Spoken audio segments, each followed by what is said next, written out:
Black woman. Beautiful, powerful, resilient female of African descent with skin kissed by the sun. Conversation. A talk, especially an informal one between two or more people in which news and ideas are exchanged. We love being Black women. Black women are ambitious. Black women are confident. Black women are diligent. We are tenacious. We walk out of our houses put together. We are many shades and personalities of fabulous. But we as Black women don't talk about our dilemmas, current events, and what's going on every day that affects us. So, we created this podcast as a way to laugh together, cry together, and have an open conversation about life as Black women. Oh, that's deep. Black Women Conversations.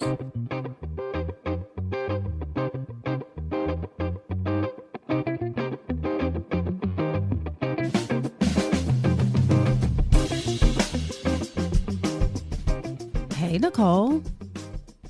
Hey, Janine. How's How your you been week doing? been? It's good. It's been good. I, as you know, went a little hard in the workout area, trying to keep up with Jackie for our 28-day challenge. It kind of knocked me on my tail yesterday. So if you are listening and you follow our social media, you know that Janine has signed us up for this 28-day challenge. Now, if you know me, you know I like to work out, but sort of in spurts. And I have to be really motivated myself to actually work out hard. Otherwise, I usually walk my son twice a day. Sometimes I get on the Peloton. Most of the time I don't get on the Peloton. But Janine has made us do 28 days straight of workout and healthy eating. Now, if you've been listening to the podcast, you know that Janine has recently had surgery. And so she should not be working out and doing high interval intensity workouts, ma'am. Okay, so if you know Janine, you know that she either does something not at all or she goes super hard. There's no gray area for Janine. So I either don't do it or I'm going to do it as much as I can. And right now we are in the as much as I can phase for working out. Probably because I've been literally stuck in the house for months now. I am stir crazy. So the fact that I'm, able to work out, I'm super excited. And, just FYI, if you don't want to use the Peloton, feel free to ship it to Maryland. Do you know how much it would cost to ship a Peloton to Maryland? Right. I could just buy a whole new one. You could buy literally a whole new Peloton. Like, I can gift you one if that's the case. Just saying. But can I tell you a secret, though? Sure. So I've been really good with the 28-day challenge. I've been eating the things I'm supposed to eat. Yay! But I haven't been doing Jackie's workouts like I'm supposed to.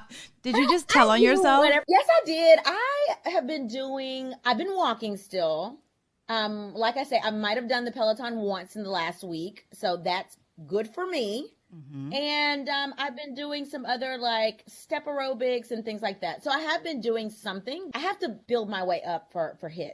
Got it. Just saying. Well, I took the Zumba class. It wasn't really convenient for your schedule because you're on a different time zone than we are. But the Zumba has really been like a thing for me. Like it almost kind of feels like I'm dancing. So I don't really feel like I'm working out until I'm like pouring sweat and ready to like lay across my bed. I've enjoyed it. I've really enjoyed it. But this week, I think that I'm going to take it a little bit slower because we're also gearing up to do our 10K that we signed up for.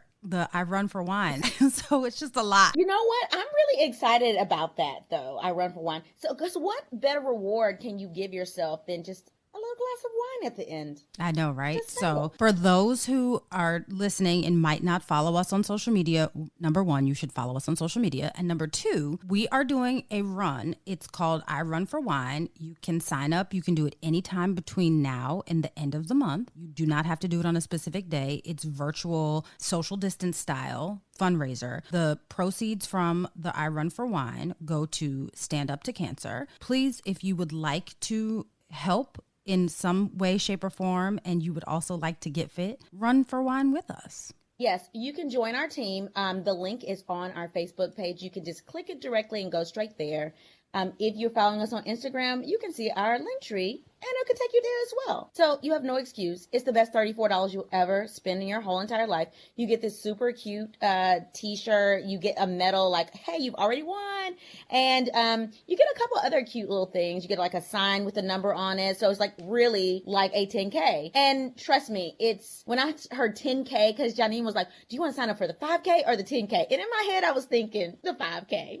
But I resisted and I signed up for the 10K. So join us, join our team and sign up for I Run for Wine. So Janine, what's on your timeline this week? As we all know, it's Breast Cancer Awareness Month. And at the beginning of this month, MTV VJ, as we know her, Ananda Lewis, Nicole and I grew up with Ananda on MTV, but she also did a show on TLC, While You Were Out, which is the home renovation show. We love Ananda Lewis. So she announced at the beginning of this month that she has been battling breast cancer for 2 years, and she just announced it. She apologized to her friends and family for those who were getting the announcement the same time that the general public was. And she shared that this is something that she's been struggling with for 2 years, and it kind of implied that she's been struggling with the idea of sharing it as well as the fact that she's battling breast cancer. So a little bit about her story. She shared that she watched her mother for 30 years receive mammograms, and after receiving mammograms for 30 years, as she was supposed to, she was diagnosed with breast cancer. Ananda, did some research in her mind, and through the research that she did, she correlated the exposure of radiation during mammograms with breast cancer. So in her mind, she said, well, my mom has been receiving mammograms for 30 years. She's had 30 years worth of radiation exposure from the mammograms. And thus she put in her mind, that's the reason why her mother got breast cancer, because that's the way that she thought. She did not get mammograms. She said that she would have had about 3 or 4 mammograms at this point in her life based on her age, the suggestion that you should start getting mammograms at the age of 40. But she never received them. She never went to get mammograms because she felt that the radiation would then put her at higher risk for getting breast cancer. She did do self-breast exams, and she found that she had breast cancer, and she was diagnosed 2 years ago. But she said by the time that she was diagnosed, she would have received, like I said, 3 to 4 mammograms. And at this point, because she is in more advanced stages of breast cancer, she's actually received 2 PET scans. In the middle of her telling us what she's going through, she said, do you understand how much radiation 2 PET scans are? 2 PET scans are the equivalent of having 30 mammograms each. She admonished all of the people that were watching and listening to make sure that you get a mammogram. She said that she understands the research that is out there, and she stands by the research that she has seen, and she stands by the belief that, radiation is harmful and could potentially cause cancer. However, weighing the risk, she now knows that it's less harmful if you get your routine mammograms than to catch breast cancer at a later stage. So she said now she wants everyone to get a mammogram, and she has started getting mammograms. She was diagnosed with stage 3 cancer, and it's in her lymphs, and she's doing 100% natural protocols. That is her decision. She said that she's, does not recommend any treatment herself because she's not a health professional, but she is saying, do what is best for you. You know your body, the conversations that you need to have with your doctor, and do what is best for you. But please, she begged for people to make sure that they get mammograms. She also said at the emotional ending, she said, she didn't expect to get emotional, but it's hard for her. And it's hard because she's super private and it's difficult. This experience, I'm sure, is difficult for anyone that goes through being diagnosed with breast cancer. What do you do? When do you tell everyone? How do you break the news? And for her, as a public figure, I'm sure it was a little bit more difficult. But she said, she doesn't want people to feel sorry for her. That is not the reason why she's sharing the story. She's sharing the story because, her thought process, as educated as she thought that she had become and as much research as she had done for herself, she still found herself with stage 3 breast cancer that had spread to her lymphs. She told everyone to make sure that you get your mammograms and stress that, yes, she does believe the research that says that radiation could potentially cause cancer, but risk of the radiation is minimal in comparison to being diagnosed in late stages of breast cancer. She since posted a video just a couple of days ago and said that she really appreciates the outpouring. And, you know, she tries to get back to everyone's comments and read everything. She said, but she's in active treatment. And she said that she's doing well. And, you know, she's confident that she's going to beat this. And she has children that she wants to live for. So, you know, we are praying for her. We believe with her that she's going to beat breast cancer. And we hope that her story helps others to understand that, yes, there are some risks. There are risks with anything. But the reality is, being diagnosed in early stages of breast cancer, you have a greater chance of survival with the early diagnosis than the risk of getting cancer from the radiation from mammograms. You know, when I saw the story on social media, of course, I instantly started doing some digging. It angers me almost that I don't know where she got the information from.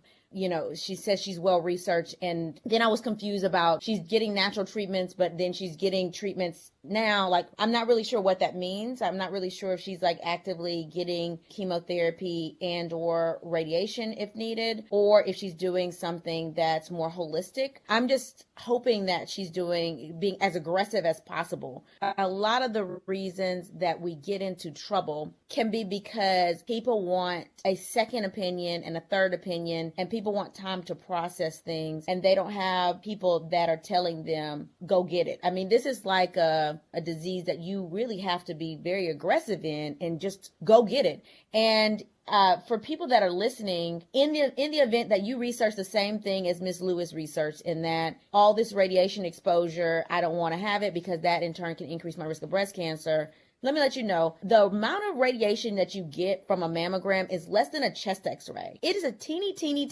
tiny amount. Even in pregnant women, we try to avoid radiation, right, because of the risk to the baby. But a chest x-ray is something we can make an exception for if you have issues with shortness of breath. And even one CT scan, we can make an exception for, which is equivalent to like 10 chest x-rays. So usually if I have women that are 40 and they're pregnant, the first thing I ask is, have you had a mammogram? And if they haven't, they're getting a mammogram in pregnancy.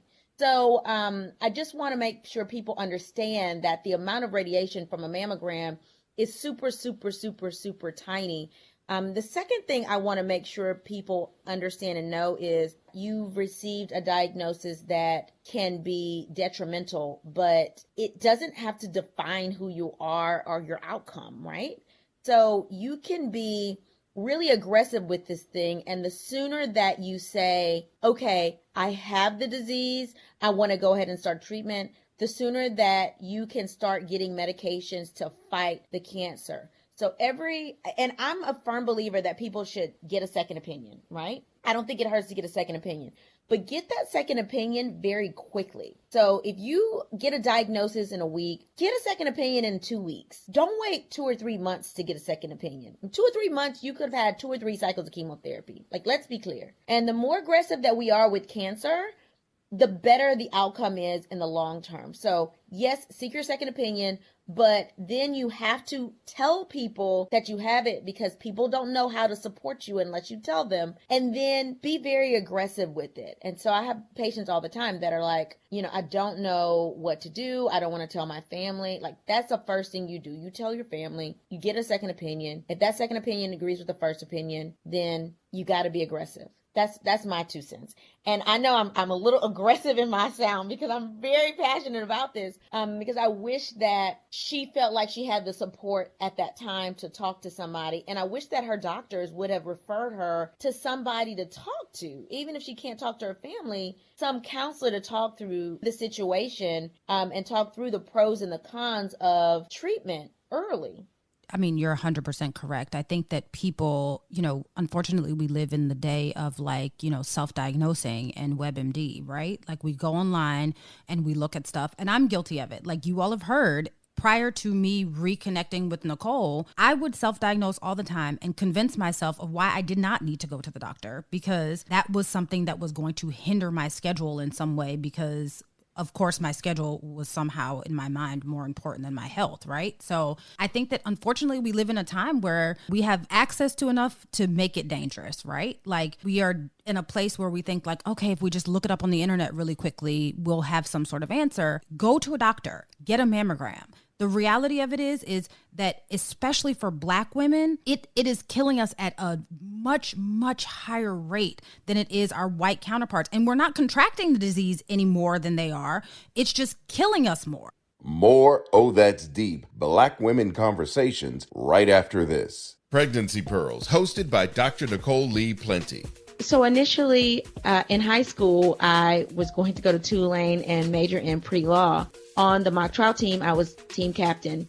And I spent a long time picking every single word of my cases. And I thought, I don't want to do this for a living. I ended up being exposed to the field of medicine. I met 3 counselors, all went to Xavier University, which is why I went there. I realized I want to make sure that not another pregnant woman that's a 23-year-old, that is educated person dies like this. I was the first African-American, not from Mississippi, to train at the University of Mississippi and received an amazing education in hypertensive disorders of pregnancy and just pregnancy complications in general. It's extremely important if you're pregnant or even if you're not pregnant to make sure that you take your health seriously. And that includes making sure you are up to date on your Well Women exam.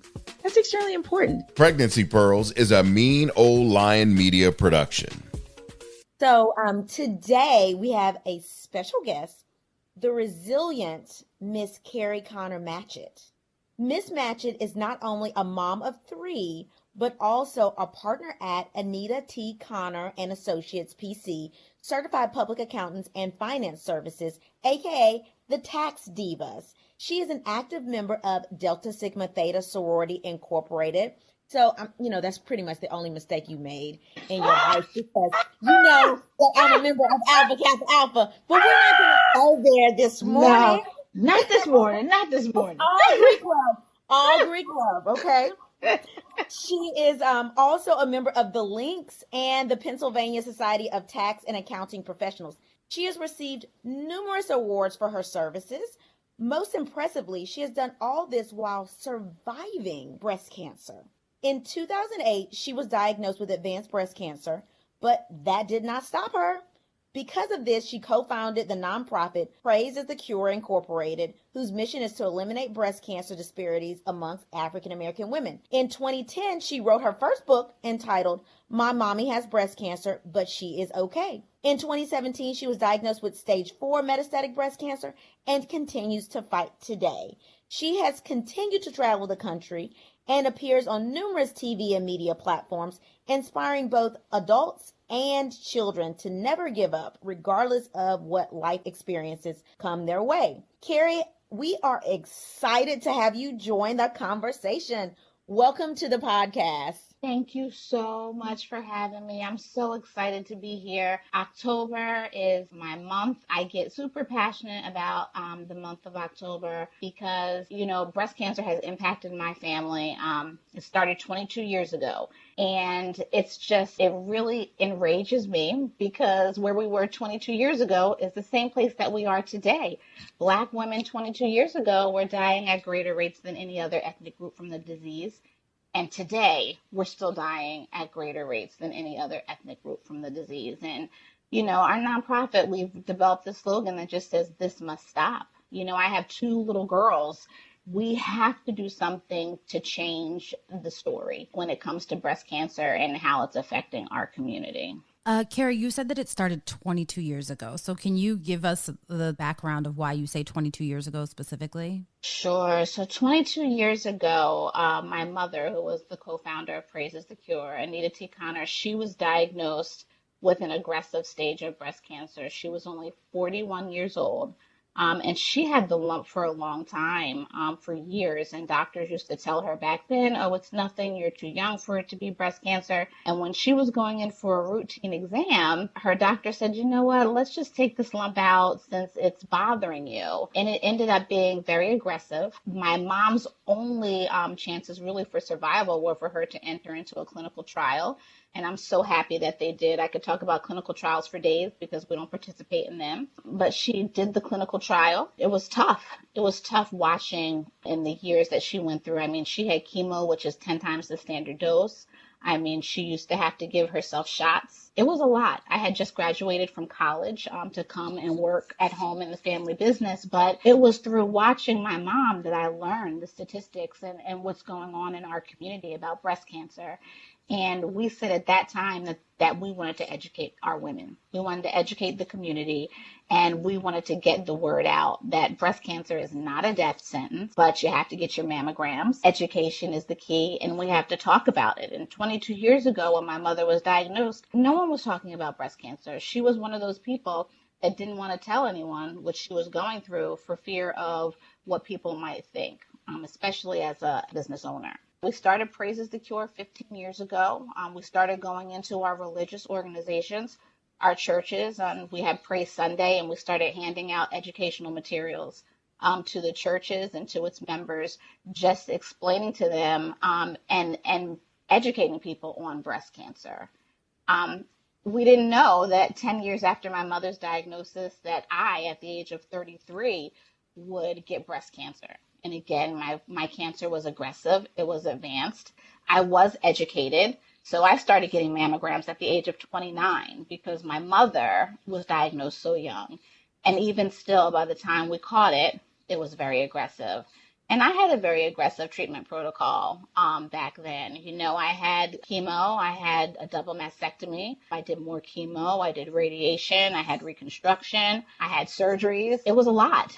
But I did everything that the doctors told me to do. I had a 2-year-old daughter, so I had a reason to fight, and I was young. But the journey was difficult, but I got through it, and I thought I was done. And, you know, I just went back to life, ripping and running, and then 9 years later, in 2017, I had trouble breathing. And did I stop and take care of myself? No, I just said, oh, I had a bad cough, and I just kept going until one day my husband said, do not come home until you go to the doctor and see what's going on. And even when I walked into the doctor's office, I said, can you just write a prescription for this cough because my husband is driving me crazy? And she said, yeah, it probably is a cough. And then as I'm walking out the door, she said, but you know what? I'm going to get you a chest x-ray too. And she gave me the x-ray, the prescription for the chest x-ray. I still didn't go get it because I just thought it was a cough. And then one day I'm sitting outside of a client's and I'm like, oh, I'm really having trouble breathing. Let me just go get this chest x-ray. And I went to get the chest x-ray, and the doctor in the hospital told me to come right back because fluid was in my left lung and my lung was getting ready to collapse. And you know, I'm so mad at myself because I talk about this all the time. But, you know, with 3 children, with having a business, with being involved in different activities, I self-diagnosed and just said it was a cold. And it turned out my cancer had come back. It was eating away at my rib cage. I was in tremendous pain. I have been on chemotherapy, shots, everything ever since. But I keep going. I keep going because I think this is so important to get the word out. And I get emotional, so hopefully I don't get emotional on you guys because I just don't want to see other people go through what I'm going through. I'll be 46 years old in November, and I am fighting breast cancer again for the second time, and it's tough. Kerri, we're going to all be emotional on this. I was about to say. With you. So, you know, please don't apologize for that. How long had you been in remission before? Because usually I can understand how you would get like sort of comfortable because after 5 years of remission, you know, it's sort of like, okay, this is a wash, you know, this is good. I can move on. How long had you been in remission, and had you been getting screened annually or every 6 months after you finished your first chemo cycles? So it was 9 years. I did the 5 years of preventative meds. And so I just didn't worry about it anymore. You know, I could see the doctor once a year, but if I was feeling good, he said, well, just call me, you know, when I felt something different. I had no idea. Like once I hit that 5-year mark, because that's what everyone says, I just said, I'm just done. And I used to joke with the nurses the first time around, and I said, I think, you know, God has given me a pass. Like he let me go through all this early so that, you know, I can just enjoy the rest of my life. Like I never imagined the cancer coming back, especially once I got to that 5-year, you know, threshold. I was in the process of adopting 2 children. So it really just threw me for a loop. Even when I was in the hospital that second time and they were telling me that there's fluid on the lungs, I was just like, oh, it's pneumonia. So like, what do we need to do? Do you need to drain it? Do you need to do? But I knew like deep down that something wasn't right because they were rolling me up to the cancer floor. And then they waited and called my doctor, my oncologist, and let him tell me what was going on. So, and even still, he didn't want to say anything until we ran all the tests and he was absolutely sure that, this is what it is. So my life has been changed forever. But if you read the statistics and the studies, Black women younger and younger they're starting with metastatic breast cancer. And, we have to figure out why this is affecting our community, our mothers, our daughters, our sisters, our grandmothers. What can we do? And we have to participate in these clinical trials because doctors don't know enough about us. We have to teach our daughters to take care of themselves. I mean, my daughter's 14 and I say, Madison, you have to start feeling your breast, doing a self-breast exam. And I know that's very uncomfortable for her, but I have to have the conversations. Like, this is what you have to do. We have to talk to our children, and even some of our older adults, stop for a second. Like, your family will not be able to survive or function really without you. So if you don't take care of yourself, how are you going to be able to take care of them? I think that that's a really important point to make. Like, I think that as Black women, oftentimes we are like, we have to do this and we have to do that. And we're concerned about our husbands and our children and and everyone else. We often forsake our own needs. I think that that's really important to remember that, like, how are you going to continue to take care of other people if your health is not where it needs to be? And I don't think that we ever really remember that until our health is in jeopardy. Listening to your story, I remember, just for the listeners, before we got on, I was telling Kerri how I remember her a few years ago. We'll say very few so we don't age ourselves. But back some few years ago, I used to work at WDAS in Philadelphia, and we did, a breast cancer panel. And Kerri was on that panel. I remember thinking to myself, oh my goodness, she's so young. How is it that she's this young and she's dealing with this? Because you're not that much older than I am. And then I thought to myself, and her mother too. And it's like, I just, and I'm no medical professional, but in my mind, I keep thinking, like, how does a disease like this tear through generations of African-American women? And I haven't seen anything that explains it, right? Also, the other thing that, you have been a huge proponent of since I met you is clinical trials, right? And we as African-Americans, specifically African-American women, tend to be very skeptical of clinical trials. And rightfully so, because, history of this country has, used African Americans as guinea pigs for things that just didn't make sense, right? So we just have this underlying skepticism when it comes to clinical trials. But the reality of it is that clinical trials often save lives. I am. When I was diagnosed the first time with breast cancer, I heard my mom whispering to herself because she actually went to the doctors with me, and she felt like she had given me the disease. Like, she felt so bad, that I was getting ready to go through this journey.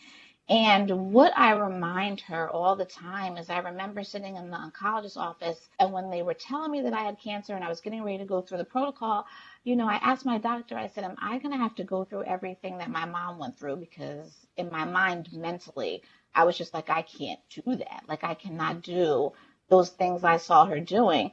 And he was just like, no, we've come so far since then. And so I tell my mother that, her participating in a clinical trial in some way made my treatment process so much better. The doctors have much more information. The things that she had to do, I did not have to do. I don't even know. I mean, I guess I would have pushed through and do it, but I do believe that her participation in a clinical trial actually saved my life. And so I do remind her of that all the time, is that, clinical trials, people are very scared of them, just like you said, because of everything that's happened, in history. But one of the first things that my oncologist said too is that he was really sorry because they just don't know enough about Black women. And, that's scary. And that's why, it's so frustrating that, 22 years ago, and I'll say it again, we were dying at greater rates. And it's the same thing today. And why? Like, why do Black women have to be dying at greater rates more than any other ethnic group? And we have to do something about that. And I do believe, like, I look at everything that I go through and I say sometimes, like, why me? But I think that God has given me this because this is my purpose. Like, it's my purpose to be able to go out here and show women that, yeah, like, it's tough every day. When my feet hit the floor, I feel pain. And my husband reminds me that's just God just telling me that you're still alive. So when I'm in pain now, when my feet hit the floor, I remember that I am still here. And if God is waking me up, then I'm going to keep sharing my message. You don't have to die from breast cancer. You can do this. I had a 2-year-old the first time. And that's what we try to do at Praise is the Cure. We try to educate. We try to give women access to screenings and treatments. And we try to inspire people, like with the book, My Mommy Has Breast Cancer. We try to inspire patients. We try to inspire their families, their children, to help them get through this. And in the age of COVID, it's so important that women still continue to get out there and get their mammograms. Like, it's safe to go get your mammogram, even in this climate. You have to. Yeah, I completely agree. Definitely wear a mask, get your mammogram.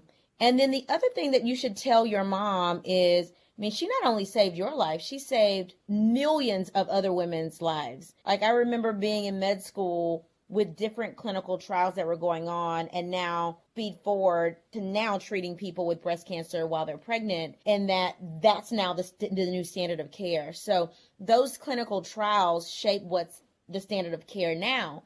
And for people that think, if I do a clinical trial, I'm not going to get the standard of care, that is absolutely not true.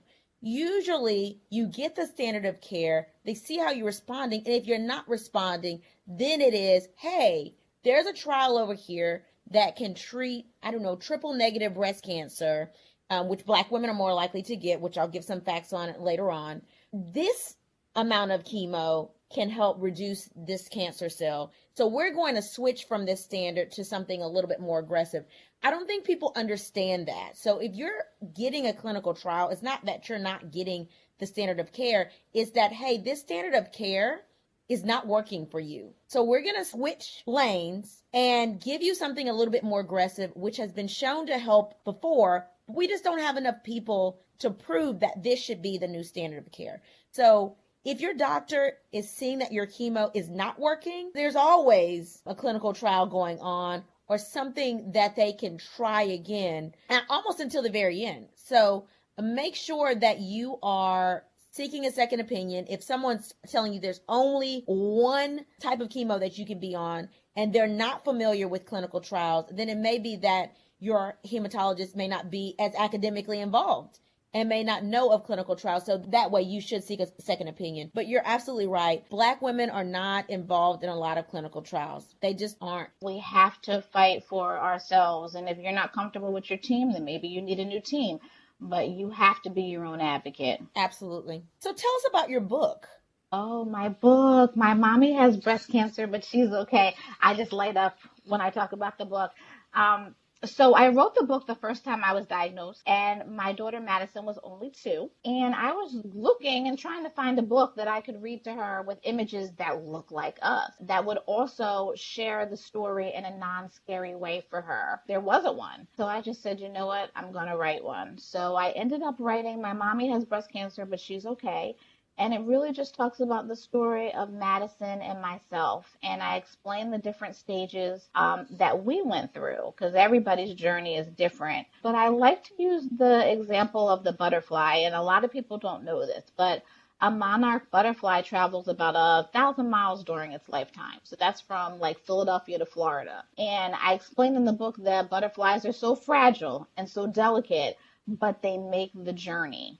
And so, when you're going through breast cancer, you might be fragile, you might be delicate, the journey might be long, but you can do it, just like the butterfly. And I love reading the book to children. I hope that it inspires people to never give up despite what life throws their way. And I'm hoping that when a parent is reading it to their child, that they're also being inspired as well.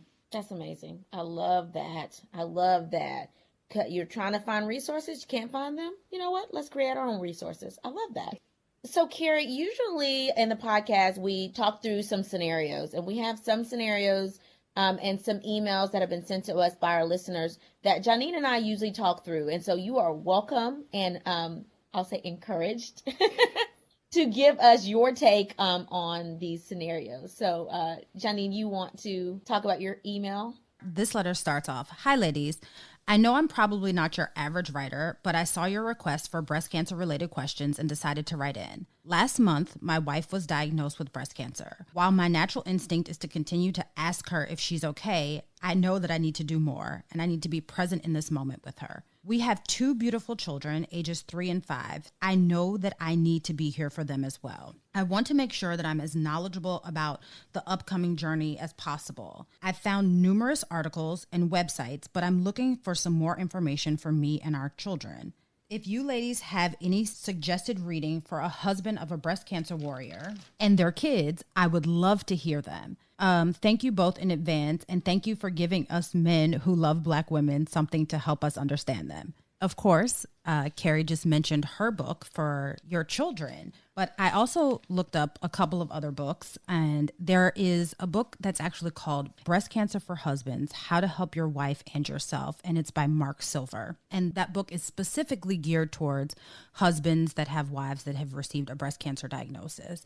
And of course, Kerri's book, My Mommy Has Breast Cancer, but She's Going to Be Okay. I think that the resources you've given are fantastic. I would also suggest, and I'm sure that they've been connected to the Susan G. Komen Foundation, who usually will mail you a ton of books. If you have breast cancer yourself, if you have a family member, I have personally received books from them, even when I didn't ask them for books, because I was treating patients that had breast cancer. So literally one email to the Susan G. Komen Foundation will get them a whole bunch of free books. I definitely will advocate also for Kerri's book, because if you have children, you need a way to help your children to cope.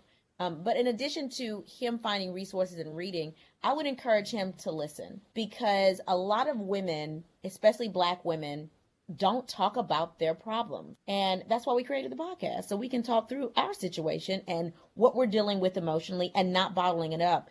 So for him as a husband, and I can tell he's a good husband because he really wants to learn and really wants to do all he can to support her. I would say the number one thing is to listen and encourage her to talk about how she feels and how was chemo, and encourage her to journal and encourage her to stay active. When she doesn't feel like walking, encourage her and walk with her. Cook and make sure she's spending time with the kids. That may mean that, hey, we're bringing in help so that she doesn't have the burden of running after the kids and cleaning up, and she doesn't feel like she has to do those things. And I don't have to do those things, so that he can spend more time with his family and she can spend more time with the family. That may be him taking time to clean more or bringing in somebody else to clean to help out with that burden. So I would say, spend as much time with your wife and just listen and encourage her to talk. Yeah, and just to piggyback off of what everyone else is saying too, I do believe that caregiving is one of the hardest jobs that you can have. So even though you are concerned about your wife and your children and your family, you have to find a way to take care of yourself. You have to find a way to have an outlet to make sure that you can express what you're feeling. I know from just my husband and just from dealing with my father that men tend to take it very hard. To see their loved ones going through this. So, I want to encourage you to just make sure that even though you're taking care of the house and the household and the children and your wife, that you find some time for yourself and to be able to express what's going on with yourself and to take care of yourself in terms of going to the doctors and making sure that you're healthy so that you can continue to, help keep your family together. Caregiver exhaustion is real. One, stress does a lot to your body. So stress can do a lot to your body. It can speed up disease courses and make you have diseases and develop diseases that you would otherwise not have gotten. So caregiver exhaustion is real. You do have to be extra meticulous in making sure you're taking care of yourself and taking a break and taking a day to yourself to get your hair and your nails done and make sure you are getting your annual exams and making sure you're working out and exercising as well, and making sure that not only your spouse is eating healthy because they have breast cancer, but also make sure you're eating healthy and you're getting plenty of sleep and you're not staying up all night when they're asleep trying to clean, which is why it's very important to make sure you have a village, make sure you have some support from your family. And if you don't and you can afford it, bringing in some outside support. More Oh That's Deep Black Women Conversations right after this. Hi, this is Nikki Woods inviting you to join me for Move, a podcast magazine for women. We talk about all of the things you need as a busy mother, entrepreneur, businesswoman, or just the woman on the go. We bring you fresh perspectives on health, relationships, food, finance, travel, and more. And we will also introduce you to some interesting women that are doing their thing. Find us on Apple Podcasts, iHeart, Spotify, Google Podcasts, or Stitcher. You can also follow us on Instagram at Move Podcast. You can also follow us on Instagram at Move Podcast. Move, a podcast for women just like you. Okay, so my Let's Talk Through It is from one of our followers, and it reads, I was diagnosed with breast cancer on September 21st. I found a small lump in my right breast on August 24th. On August 27th, I saw my GYN who set me up for a mammo and ultrasound. During the ultrasound, they found another lump in my left breast. Luckily, the lump turned out to be chronic mastitis, but the right breast lump is invasive ductal carcinoma. I have no family history of any cancer, so it is definitely a surprise. I'm trying to be positive, but it's very difficult. I'm so lucky that I have a great support system, but I want to cry every day. I have 2 small children, and I'm scared that I won't have time. My doctors say my prognosis is positive, but they also thought it wasn't cancer, so I'm cautious. I'm praying every day for time to watch my girls grow up, graduate, get married, have children. I'm staying strong for my family, but deep down, I feel so broken. It doesn't give us much detail about her diagnosis except for she has invasive ductal carcinoma. The fact that her doctors are saying that right now it's positive to me means that she's in the early stages and should be very, very aggressive. So I would just encourage her to be aggressive in your treatment. It seems like this is recent. This is 2 months ago, not even 2 months ago, that she's getting this diagnosis. Tell her family, sit down, talk to your family, tell your family what's going on, and then literally treat this thing like it's a business. Get a notebook, write down when all of your chemo cycles are, write down what they say the goals are, keep your physicians accountable, and if they are confused or if they can't answer your questions, always ask for a second opinion and always ask them to get back with you. So if they say, well, I'll get back with you, because doctors do that. If we don't know, we'll say, I don't know, but I'll get back with you. I'll find the information. Make sure they get back with you with the answers to your question. I mean, like I said, I treat diseases like they're businesses. Like I'm like, let's go get it, let's fight it, and then let's move on. So I would encourage her to be very aggressive and just know that I understand that you are feeling like you're running out of time, but none of us know how long we have on this life, right? We don't know. Even if we never get diagnosed with any single illness, we can literally walk out the door and get hit by a car and our life is over. So we should live our lives as if it's our last breath, every second. So I would not concentrate on the unknown. I would concentrate on what you know right now. And I would stay positive until somebody tells you otherwise. That's great advice. I can relate to a lot of things in that letter because sometimes I feel the same way. You know, I feel, am I going to be able to see my children graduate? Am I going to be able to see my girls get married? But I agree, you don't know. You can walk right out of here and get hit by a car, but we have to live in the moment. And we have to try to, I think sometimes I know with myself, I was so busy ripping and running, I never stopped to even take in my children and take in the day and look at them and listen to them. And I think I look at life differently now. I don't stress the small stuff because in reality, it just really doesn't matter. And then, you know, I do think it's okay to get sad and to cry, but I also think that you got to get up too and get moving. You can't stay in that place. So it's okay to be sad. It's okay to wonder and try to figure out what's going to go on, but you got to find the will and the strength to keep going. And I know some people don't like to talk to a therapist. I mean, I just really just started talking to one, but I can tell you it helps immensely because sometimes it's hard to talk to family and friends and, to be able to talk to someone and let them know exactly how you feel and work through your feelings. I found that to be very beneficial too. So all I can say is hang in there. You have definitely something to live for. And I hope to be hearing your story soon too.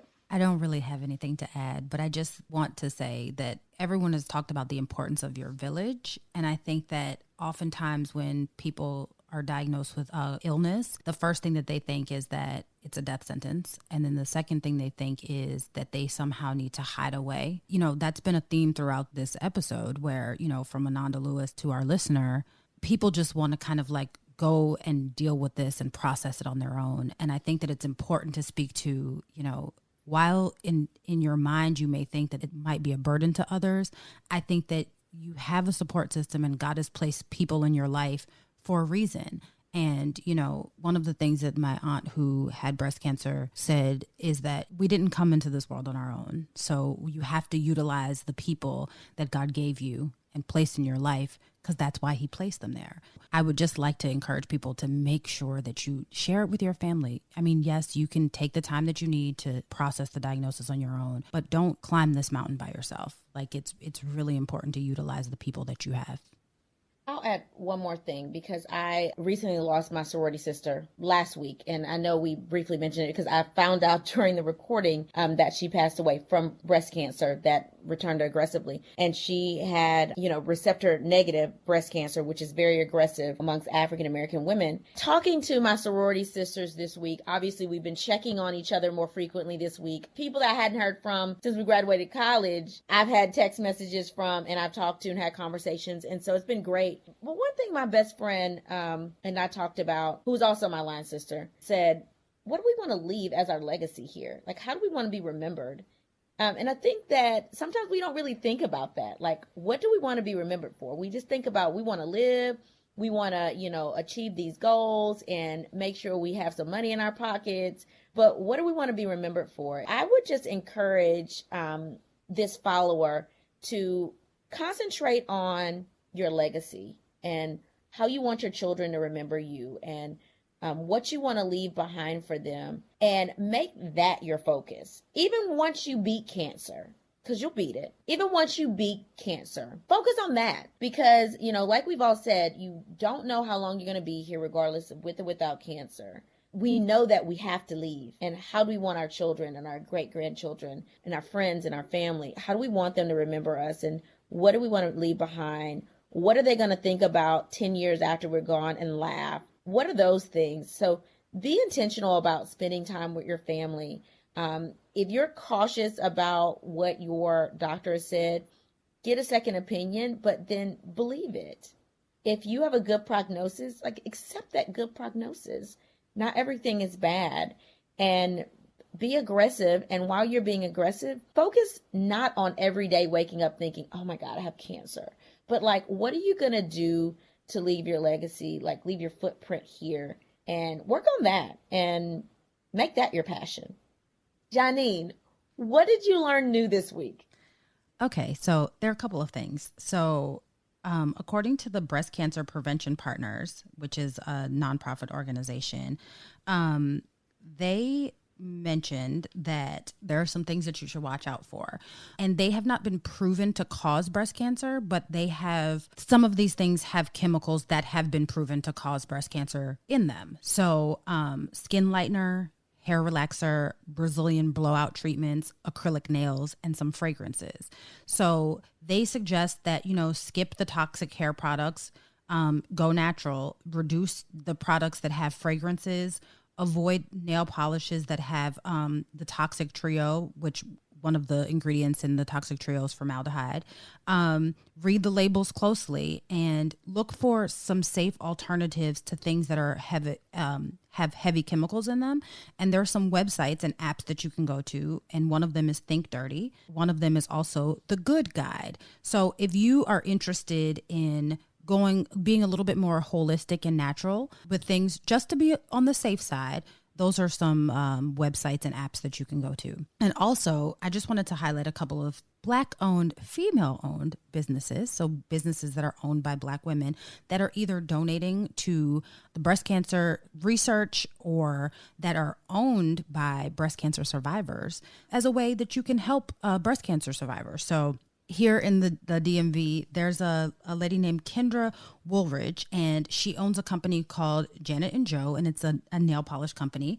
And this month, because both her mother and grandmother had breast cancer, she is donating the proceeds from her Breast Friends Forever, which is a group of nail polishes, to Making Strides Against Breast Cancer. So October and through the end of November, if you go to Janet and Joe and purchase the Breast Friends Forever collection, the proceeds will go to Making Strides Against Breast Cancer. Also, our favorite Mantra Mugs, the founder, owner, and CEO, she is a breast cancer survivor. So if you purchase a Mantra Mug, you are directly supporting a breast cancer survivor. And she's actually a 2-time breast cancer survivor. And I'm going to let Kerri talk about where she works that is owned and operated by a breast cancer survivor as well. Yes, I work, I'm a partner at Anita T. Conner and Associates.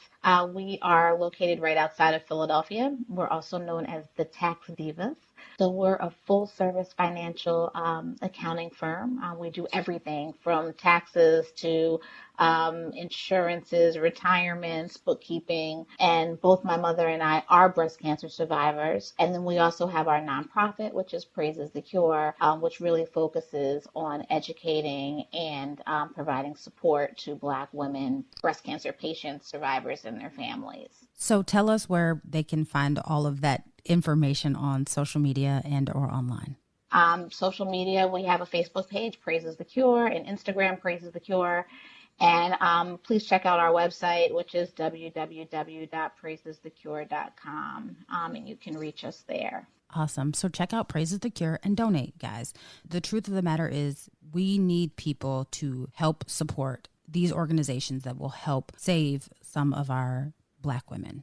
I'm going to go donate today because you know what? All y'all out there listening, you need tax write-offs. Go ahead and donate. Absolutely. Go ahead and donate. It's either the government's going to get it or the nonprofits are going to get it. So go make your donation today. I know that our followers are going to get us and be like, oh my God, I got a relaxer, so I'm going to get cancer. That is not what Janine just said, okay? So do not come for us talking about this, but these are just things that have been affiliated with cancers. So just make sure, because you know people hear what they want to hear. Correct. So I just wanted to make sure I clarify that.